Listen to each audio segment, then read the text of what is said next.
l'image de tout ce qui est en train de se faire, façon de revaloriser la diaspora africaine, pourquoi pas.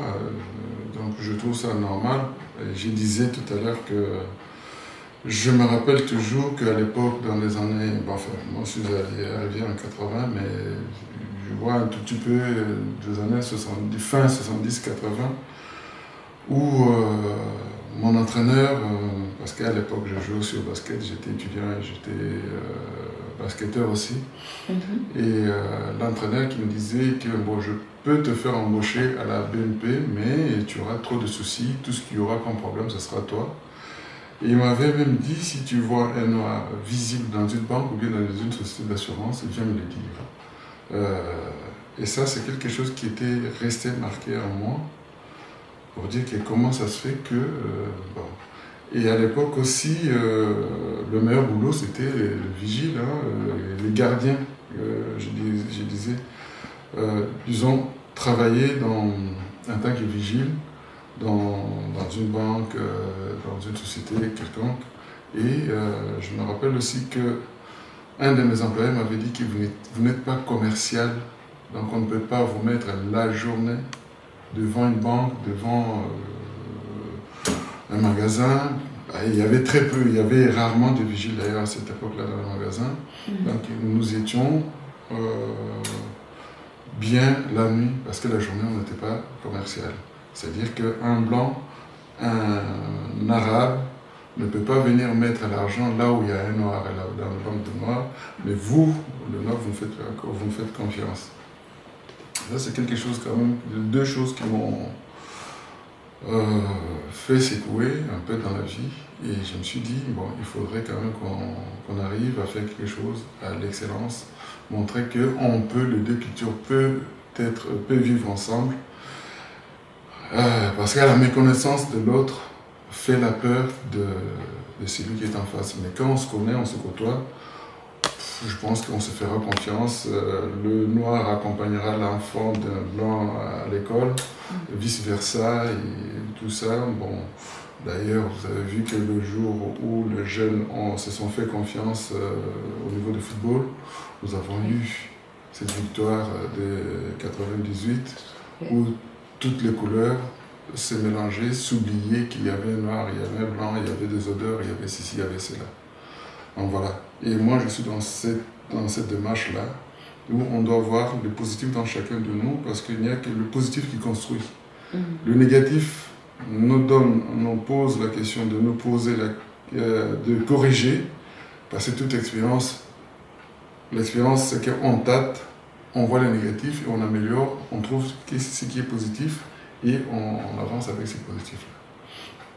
Voilà un peu la philosophie que moi j'ai, ce qui m'anime un peu dans ma tête, de ne pas se décourager, comme vous disiez tout à l'heure, que même en étant malade, mais il faut bousculer les choses, aller un peu de l'avant. Oui. La mission des journalistes ici en France, c'est de valoriser, de sortir ce qui est oublié, ce qu'on ne voit pas. On n'est pas tout simplement à montrer ce positif parce que souvent on est dans le fait divers. Et le fait divers, souvent, c'est négatif. Bon, et tout en sachant quand même que tout le monde peut pécher, peut tomber, mais malheureusement, on revalorise seulement. Mais vous êtes là quand même pour montrer quand même qu'il y a des choses positives qui existent. Je regrette un peu quand je vois qu'on prend le Château Rouge un peu côté négatif. Mais si on peut prendre le Château Rouge côté positif, je pense qu'on montrera autre chose que c'est qu'on a l'habitude de montrer seulement les femmes qui vendent dehors, dès qu'ils voient les policiers, ils fuient.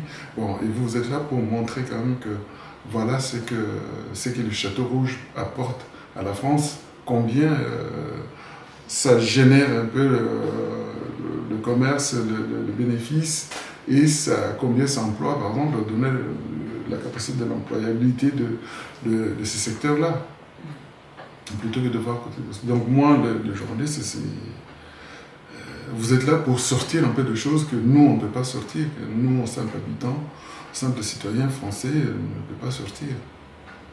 J'ai trouvé ça comme un sacerdoce. Parce que je me disais, si je ne donne pas l'exemple, les gens ne suivront pas. Alors pour moi, c'était aussi de montrer que c'est faisable, on peut. Donc comme je viens de vous dire, je vous ai parlé de cet entraîneur qui m'avait dit, ou bien de ce qu'on avait vécu à l'époque, où on parlait qu'on n'était pas commercial, mais c'était de montrer que n'hésitez pas, essayez aussi, intéressez-vous à la chose publique, et je crois qu'il y a la place pour tout le monde. Bon, je me suis retrouvé plusieurs fois dans des réunions où j'étais seul noir, avec les habitants d'Aulnay par exemple, parce que j'ai dirigé tout un quartier de plus de 12 000 habitants. Et quand je faisais mes réunions de quartier, je me retrouvais avec des personnes qui disaient que bon voilà, moi j'habite depuis 70 ans, moi je suis né ici, moi bon. Mais personnellement ça ne me gênait pas, au contraire, pour moi j'apprenais, ils m'apprenaient et j'avançais avec eux.